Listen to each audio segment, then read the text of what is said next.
আসসালামু আলাইকুম everyone, welcome to Moniza's daily life. আজ আমি আপনাদের দেখাতে চলেছি জলপাই দিয়ে এক ভিন্ন স্বাদের সবজি খিচুড়ির রেসিপি।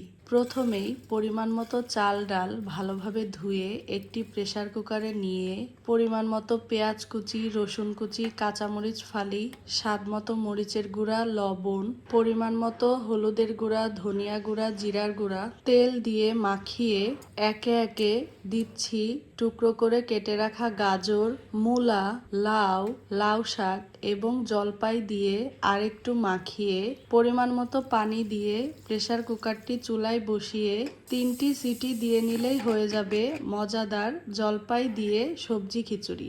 এই খিচুড়িতে আমি মুগ ডাল, মসুর ডাল, বুটের ডাল ব্যবহার করেছি। আপনারা আপনাদের পছন্দ মতো দিতে পারেন।